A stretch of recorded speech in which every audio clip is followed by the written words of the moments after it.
Durante anos, um fundo de investimentos em Campinas parecia ser a escolha perfeita para quem buscava segurança e bons retornos. Administrado por um contador respeitado, tudo indicava que aquele era um investimento confiável. Mas, por trás dos números organizados e dos relatórios impecáveis, algo começava a não fazer sentido, e ninguém percebeu, até ser tarde demais. Se essa história sobre investimentos e confiança te fez refletir, curta o vídeo e deixe um comentário aqui embaixo. Histórias como essa podem servir de alerta para muita gente que está buscando segurança financeira. E escreve também de qual cidade você está assistindo. É sempre importante ver até onde essas histórias sobre dinheiro e decisões estão chegando. Renato era investidor e durante 7 anos da sua vida acreditou que havia encontrado aquilo que todo mundo procura e raramente acha: segurança de verdade para o dinheiro que havia juntado com tanto sacrifício. Ele tinha 43 anos, trabalhava como técnico em manutenção industrial, em turnos desde os 22, e havia aprendido desde cedo que dinheiro não cai do céu. Ele nasce de noites mal dormidas, de fins de semana perdidos, de café frio e de costas doendo antes da hora. Durante boa parte da sua vida adulta, Renato guardou cada real que sobrava no fim do mês com a disciplina quase doentia de quem sabe que não tem rede de proteção. Sem herança, sem imóvel de família, sem padrinho com carteira grossa, só ele, o salário e uma planilha que revisava toda segunda-feira antes do trabalho. Quando conheceu Marcelo Furtado no final de 2016, foi por intermédio de um colega de trabalho chamado Dirceu, um sujeito de meia-idade, tranquilo, que não era do tipo de jogar dinheiro fora. Dirceu o apresentou como o cara que cuida do dinheiro da minha família há anos. Quando falava sobre Marcelo, os olhos iluminavam de um jeito que Renato nunca havia visto em alguém falando de finanças. Era a tranquilidade de quem dorme bem à noite, sabendo onde o dinheiro está. Marcelo tinha um escritório no centro de Campinas, numa dessas ruas arborizadas que passam credibilidade antes mesmo de se entrar. A placa na porta era discreta, em metal escovado, Furtado Gestão Patrimonial. Dentro, tudo era organizado com uma precisão impressionante. Pastas numeradas nas prateleiras, uma recepcionista simpática chamada Joelma, que oferecia café sem precisar ser pedida, e aquele silêncio respeitoso de lugar sério. Nada de televisão ligada, nada de barulho desnecessário. Marcelo veio atender Renato pessoalmente. 50 e poucos anos, cabelo grisalho penteado para o lado, óculos de armação fina, camisa social azul clara, com as mangas dobradas com cuidado.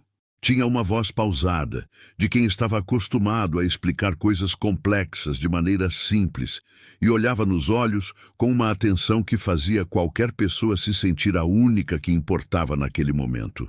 Explicou o fundo com paciência. Disse que havia estruturado uma carteira diversificada, com exposição à renda fixa, fundos imobiliários e uma pequena parcela em renda variável de baixo risco. A rentabilidade média, segundo ele, ficava entre 12% e 15% ao ano, bem acima da poupança, consistente, previsível. E o mais importante, já havia dado certo para muita gente ao longo de vários anos. O que eu ofereço não é milagre, Renato, ele disse cruzando as mãos sobre a mesa. É método, é disciplina, é trabalho. Renato saiu dali com um nó no estômago de expectativa. Não investiu naquele dia. Foi pesquisar, conversou com Dirceu mais 3 vezes, pediu referências. Marcelo forneceu nomes e telefones de outros clientes sem hesitar. Renato ligou para 2 deles. Ambos confirmaram. Rendimentos pontuais, atendimento excelente, total transparência nos relatórios mensais.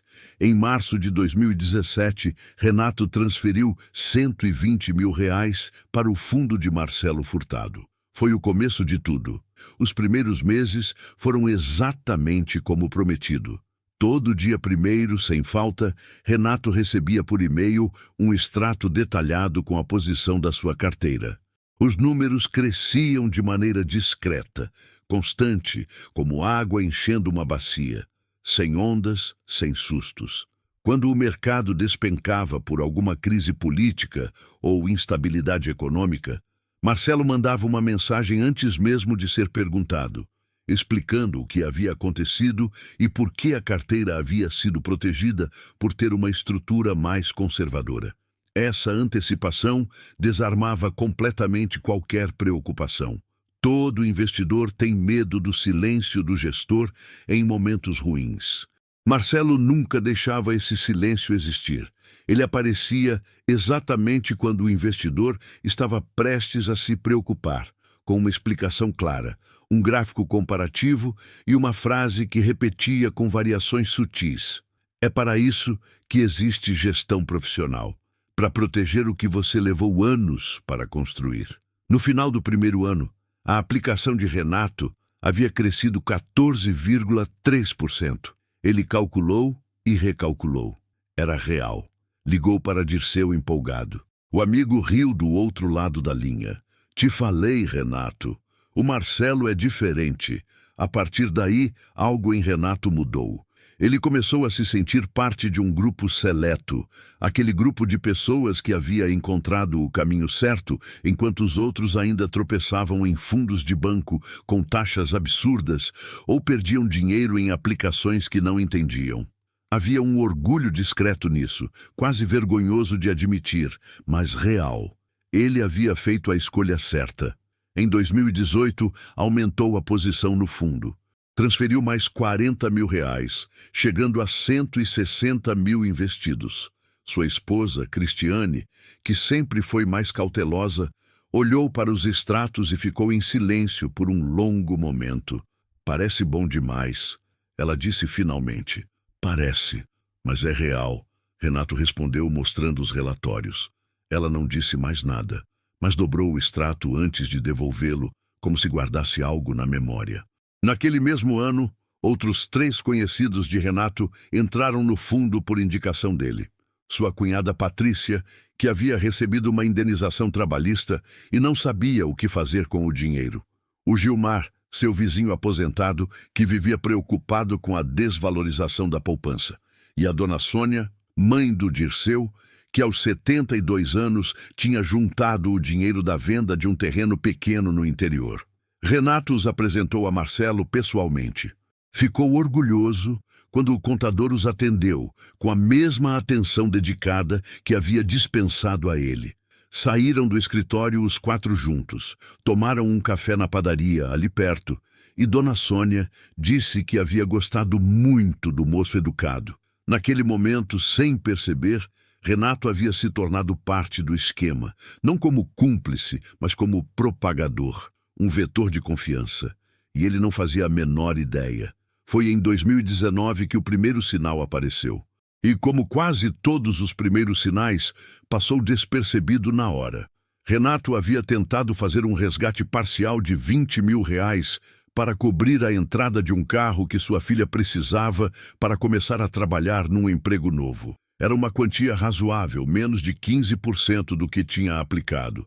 Nada que devesse causar qualquer problema. Mandou o e-mail para Marcelo numa terça-feira. Ele respondeu na quinta, o que já era incomum, pois sempre havia respondido no mesmo dia. A resposta dizia que o resgate seria processado em até 10 dias úteis, devido ao prazo de liquidação dos ativos mais conservadores da carteira. Renato achou estranho. Nunca havia demorado tanto antes.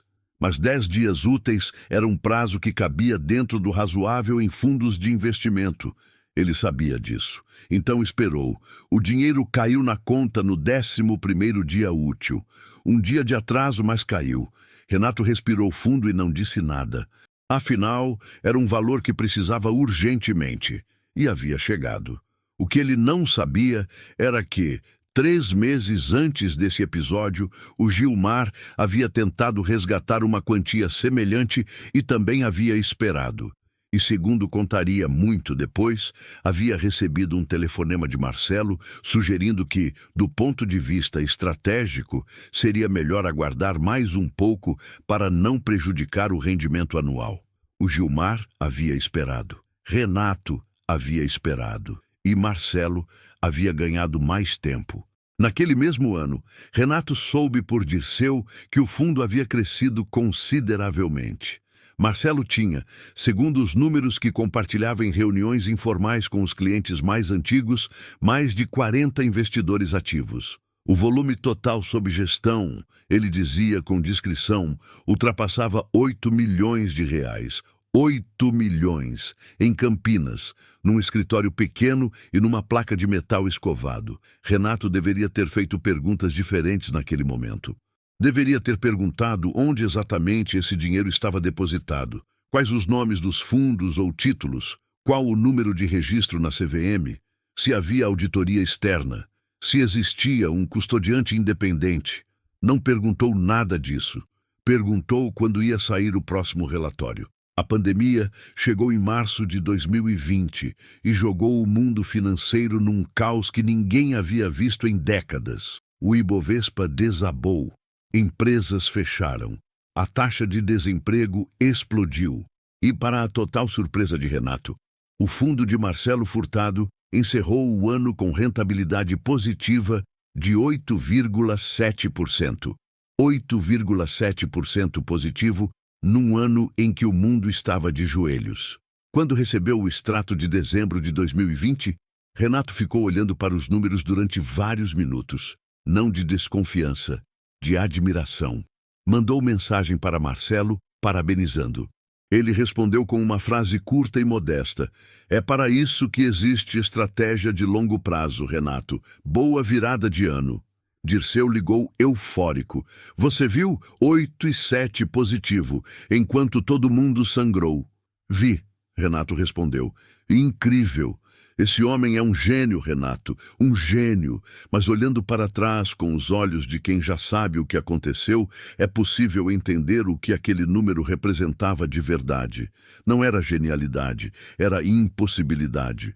Em 2020, com o nível de exposição que Marcelo dizia ter em renda fixa conservadora, seria matematicamente muito difícil sustentar aquela rentabilidade. Os títulos que supostamente mantinha no fundo não haviam se valorizado tanto. Os fundos imobiliários haviam sofrido.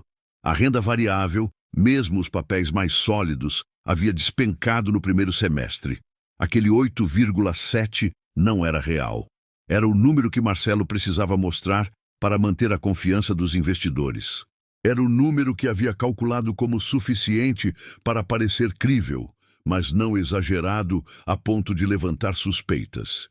Era um número fabricado com a mesma precisão técnica de um contador que passou décadas aprendendo exatamente como os números devem parecer para serem críveis. E funcionou para Renato, para o Gilmar, para a dona Sônia, para a Patrícia, para outros 30 e poucos investidores que também olharam para aquele extrato e sentiram o peito encher de alívio. O esquema estava vivo. E eles eram o combustível. Em 2021, alguma coisa começou a mudar no comportamento de Marcelo, e Renato precisaria de muito tempo para conseguir nomear o que era. Marcelo ficou mais difícil de acessar. Não de maneira abrupta, não de forma que pudesse ser apontada com clareza, mas de um jeito lento e gradual, como quando a luz do dia vai sumindo no fim da tarde. Ninguém percebe o momento exato em que ficou escuro. Antes, ele respondia e-mails em horas.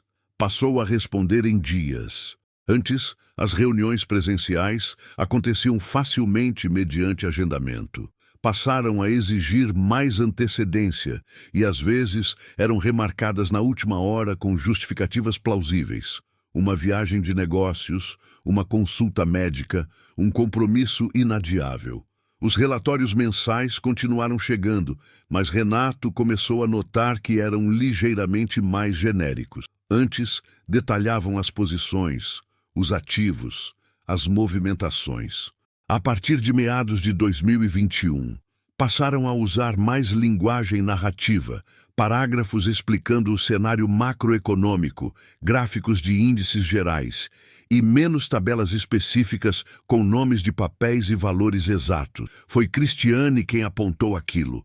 Uma noite, enquanto Renato lia o extrato de setembro de 2021 no computador da sala, ela passou por trás dele, olhou para a tela e disse: "Esse relatório tem menos informação que os antigos."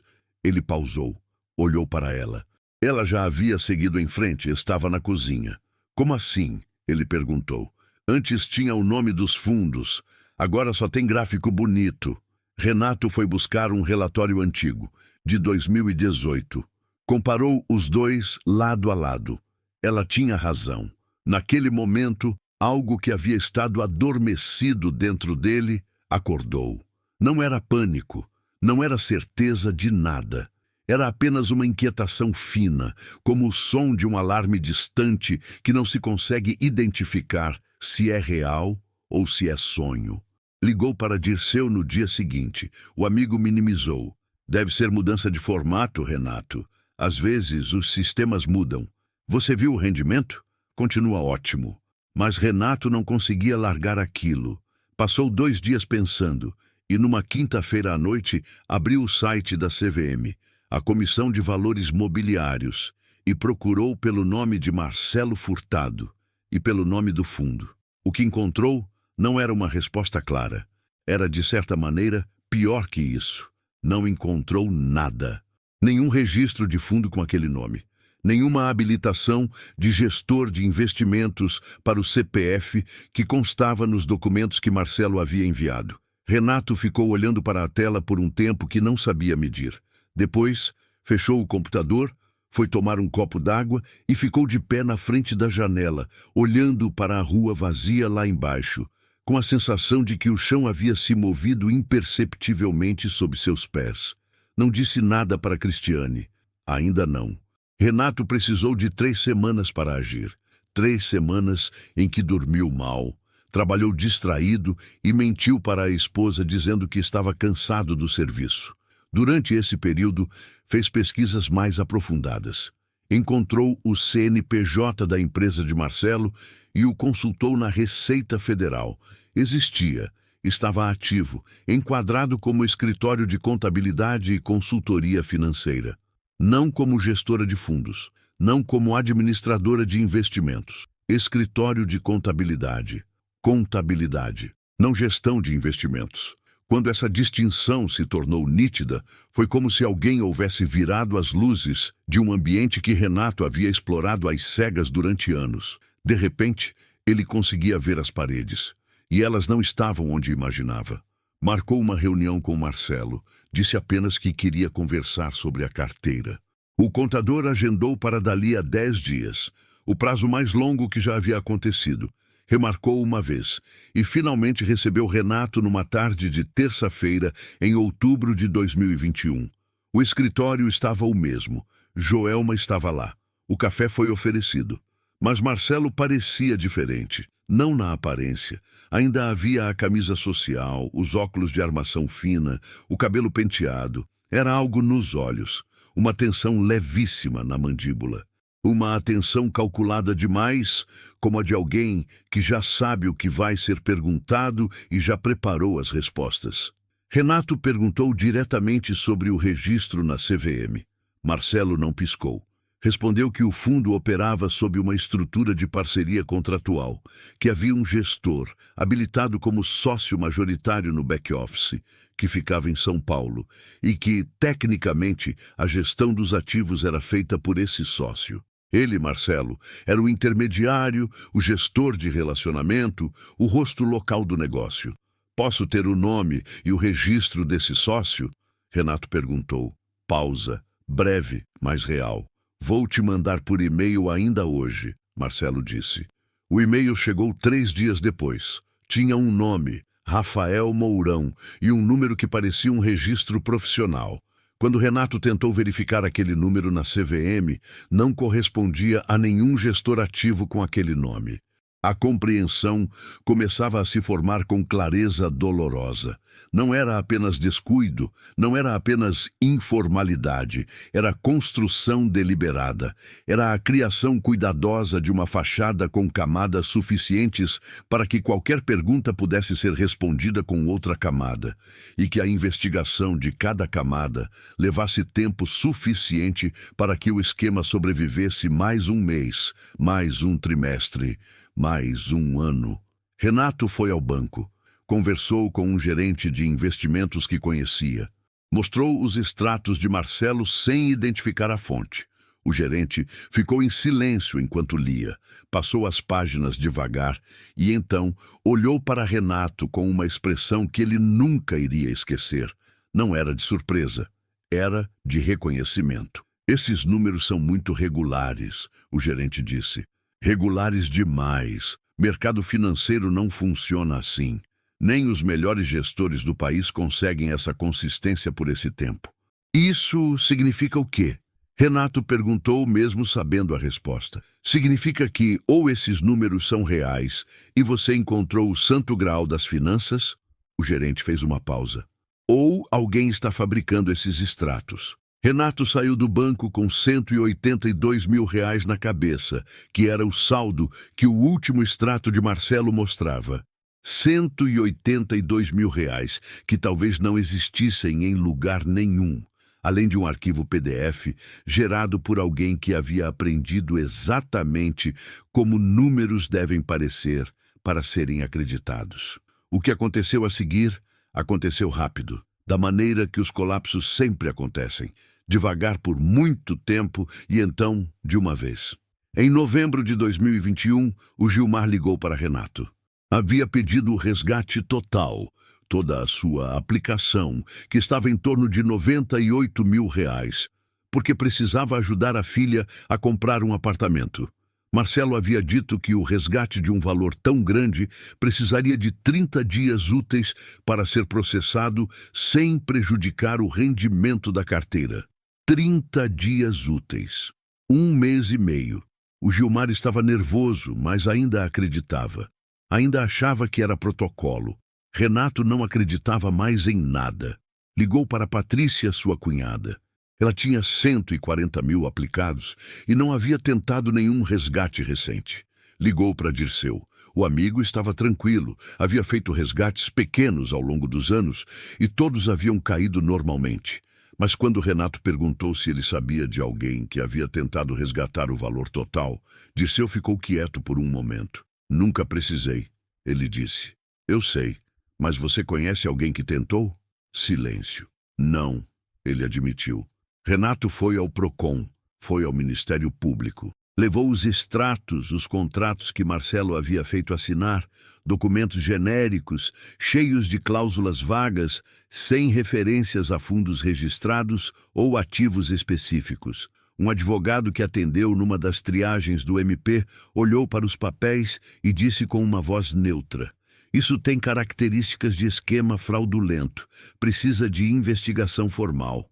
Renato registrou o boletim de ocorrência em dezembro de 2021. Foi o primeiro. Nos 2 meses seguintes, soube que mais 6 investidores haviam tentado resgates maiores e não haviam recebido. Marcelo continuava respondendo e-mails, com atrasos cada vez maiores, com justificativas cada vez mais elaboradas sobre reestruturação da carteira e condições adversas do mercado, mas o dinheiro não vinha. Em fevereiro de 2022, o escritório da Rua Arborizada estava com a placa ainda no lugar, mas quando Renato ligou para o telefone fixo, ninguém atendeu. Quando foi pessoalmente, Joelma não estava. A porta estava fechada.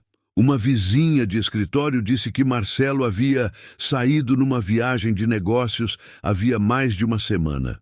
Renato foi à delegacia de crimes econômicos com tudo o que tinha.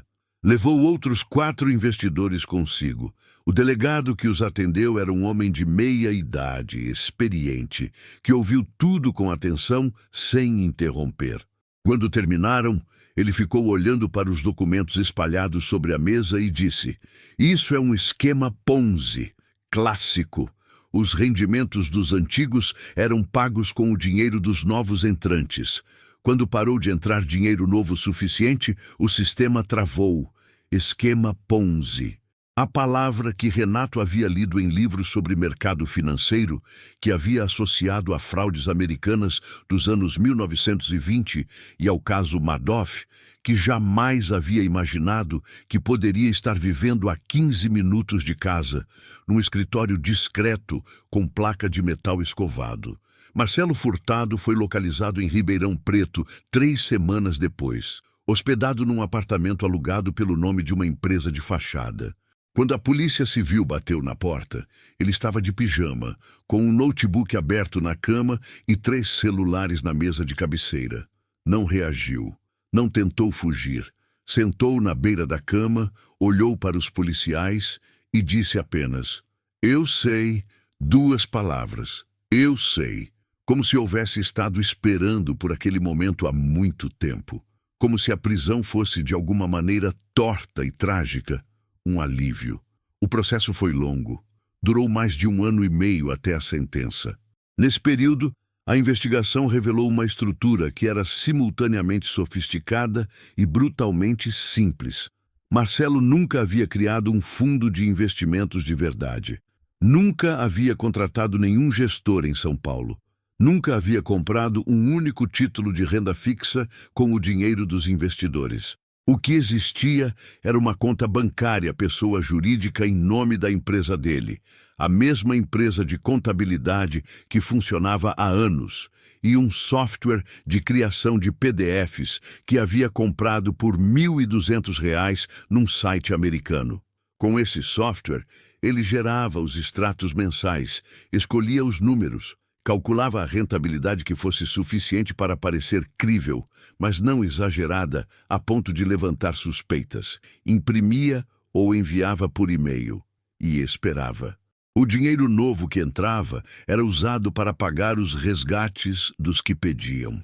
Enquanto a entrada de novos investidores superava os pedidos de resgate, o sistema funcionava. Quando a equação se inverteu, quando mais pessoas começaram a pedir de volta do que novos investidores chegavam, o sistema entrou em colapso. A perícia contábil concluiu que, dos 43 investidores identificados, o prejuízo total ultrapassava 11 milhões de reais. 11 milhões. Guardados ao longo de vidas inteiras. Indenizações trabalhistas, aposentadorias acumuladas, heranças de família, dinheiro de venda de terrenos e imóveis, reservas para tratamentos médicos, sonhos de reforma, de viagem, de segurança na velhice. Dona Sônia perdeu R$ 73 mil. Aos 72 anos, era praticamente tudo que ela tinha. Patrícia perdeu 140 mil. O valor inteiro da indenização que havia recebido após um processo trabalhista de 4 anos. O Dilmar perdeu R$ 98 mil. Ficou sem conseguir ajudar a filha a comprar o apartamento. A filha acabou desistindo e continuou de aluguel. Renato perdeu R$ 126 mil. Era quase tudo que havia juntado em 20 anos de trabalho em turnos. Dirceu, o amigo que havia apresentado Marcelo com tanto entusiasmo, perdeu a maior quantia de todos, R$ 218 mil.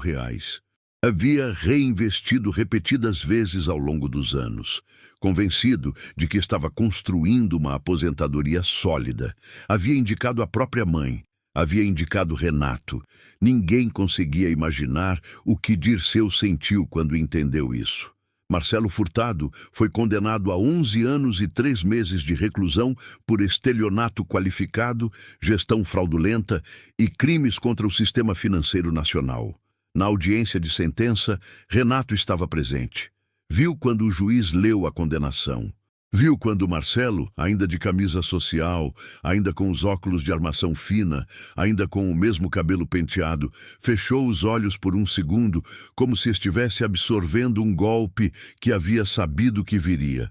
Depois, abriu os olhos, olhou para a plateia e por um brevíssimo instante os olhares se cruzaram. Não havia raiva no olhar de Marcelo. Não havia triunfo. Era um vazio que perturbava mais do que qualquer outra coisa poderia. Como se aquele homem houvesse passado tanto tempo dentro de uma ficção que, quando a ficção desmoronou, não havia mais nada embaixo. Renato saiu do tribunal sem conseguir falar com ninguém. Foi para o carro, sentou no banco do motorista e ficou olhando para o volante durante muito tempo. Pensou no primeiro dia em que havia entrado no escritório, no café que Joelma havia oferecido, na pasta de documentos que Marcelo havia entregado com tanta seriedade, nos extratos que havia lido toda a primeira do mês, com a satisfação tranquila de quem acredita que está construindo algo real. Pensou nos sinais que havia ignorado, no atraso do resgate de 2019, nos relatórios que ficaram mais genéricos, na pesquisa na CVM que não encontrou nada. Em cada momento em que a razão havia levantado uma questão e o desejo de acreditar havia respondido com uma justificativa, chorou. Sozinho no carro, num estacionamento do Fórum de Campinas, chorou de um jeito que não chorava desde criança, sem contenção, sem vergonha, porque não havia ninguém para ver. Não era só pelo dinheiro, era pela traição de algo que não sabia que carregava. A crença de que pessoas competentes e confiáveis, que olham nos olhos, que falam devagar e têm escritório organizado, são necessariamente honestas. Era uma crença tão profunda que ele nem sabia que tinha, até ela ser destruída. Passaram-se 2 anos desde a condenação. Renato não recuperou o dinheiro. A perícia identificou que Marcelo havia desviado os valores ao longo de anos para contas no exterior. Pequenas transferências regulares, invisíveis individualmente, devastadoras no conjunto. A recuperação judicial foi aberta, mas havia pouco a recuperar. Os ativos da empresa de contabilidade valiam uma fração mínima do prejuízo total. O processo de ressarcimento ainda corria na justiça, com chances incertas e prazo imprevisível. O que restou foi outra coisa. Renato passou os meses seguintes ao escândalo num estado de entorpecimento funcional. Ia trabalhar, jantava com a família, dormia. Mas havia uma camada de distância entre ele e tudo que o rodeava, como se estivesse assistindo a própria vida através de um vidro. Cristiane percebeu antes dele. Foi paciente de um jeito que ele não merecia. Sem cobranças, sem o "eu avisei", que ela tinha todo o direito de dizer, porque havia dito naquela noite em que apontou os relatórios mais genéricos e ele não havia ouvido. Foi ela quem sugeriu conversar com um psicólogo. E foi nessas conversas que Renato foi entendendo algo que se revelou tão importante quanto qualquer outra coisa que aprendeu. A vergonha que sentia não era vergonha de ter sido ingênuo. Era vergonha de ter querido acreditar. Havia uma diferença enorme entre as duas coisas. Ele não havia sido passivo, havia pesquisado, pedido referências, verificado, dentro dos limites do que sabia que deveria verificar. O que não havia feito era questionar o que não queria que fosse falso. Havia uma zona de conforto emocional que Marcelo havia construído com maestria, e Renato havia se instalado nela com gratidão. Porque acreditar era bom, porque a sensação de ter encontrado segurança era boa, porque o alívio de parar de se preocupar com o futuro financeiro era bom. E os golpistas sabem disso. Os melhores deles não vendem mentiras, vendem a sensação que as pessoas mais desejam e cobram por ela com o que as pessoas mais têm. O Gilmar ainda estava ressarcindo a filha do dinheiro que não conseguiu dar para o apartamento. Fazia bicos aos 71 anos, porque a aposentadoria sozinha não cobria.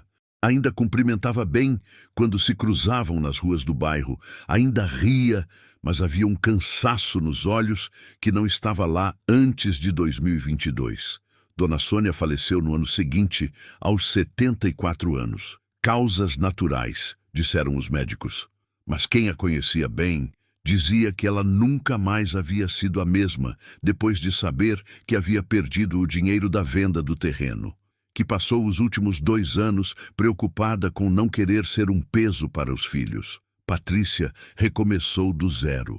Passou a trabalhar em 2 empregos e dizia, com a ironia, que as pessoas que sofreram muito, às vezes desenvolvem como armadura, que havia aprendido mais sobre o mercado financeiro com o golpe do que aprenderia em qualquer curso. E Dirceu mudou mais do que todos. O homem que havia apresentado Marcelo com os olhos iluminados passou por uma crise de identidade profunda. Sentia-se responsável por Renato, pela própria mãe, por todos os que havia indicado. Passaram muitas noites conversando por telefone, e em algumas dessas noites ficava claro que Dirceu precisava de absolvição mais do que de qualquer outra coisa. Numa dessas noites, Renato disse a ele: "Você acreditou antes de mim, e acreditou porque queria o bem das pessoas que amava. Isso não é culpa." Dirceu ficou em silêncio por um tempo. "Mas deveria ter checado", ele disse. "Nós 2 deveríamos." Outro silêncio. "Não é a mesma coisa", ele insistiu. E não era a mesma coisa de fato. Dirceu havia sido o primeiro elo da corrente, mas ele havia sofrido por isso durante anos, e esse peso já era, de certa maneira, uma punição suficientemente dura para quem nunca teve intenção de prejudicar ninguém. O que ficou, depois de tudo, depois das noites insones, dos processos, das sessões com o psicólogo, das conversas com Cristiane, dos telefonemas com Dirceu, dos cumprimentos cansados com Gilmar na rua, foi uma clareza que não teria surgido de outra forma. No mundo dos investimentos, promessas de segurança absoluta e ganhos constantes podem esconder riscos invisíveis, e confiar sem questionar pode custar muito caro. Não era um ensinamento abstrato. Era o que Renato havia aprendido com R$126 mil, com 20 anos de madrugadas de trabalho em turno, com o dinheiro que havia separado mentalmente para a faculdade da filha, para uma velhice menos apertada, para a sensação tão humana e tão legítima de ter construído algo sólido. As pessoas mais perigosas raramente parecem perigosas. Elas parecem exatamente o oposto. E a melhor defesa contra elas não é desconfiança de tudo e de todos. É o hábito consistente de verificar, de perguntar, de exigir transparência, mesmo quando tudo parece perfeito. Especialmente quando tudo parece perfeito. Se essa história tocou o seu coração, deixe um comentário aqui embaixo. Às vezes, uma palavra simples pode alcançar alguém que também está precisando de esperança. E se puder, escreva também de qual cidade você está assistindo. É muito bom saber até onde essas histórias de estrada estão chegando. Obrigado por ficar até o fim.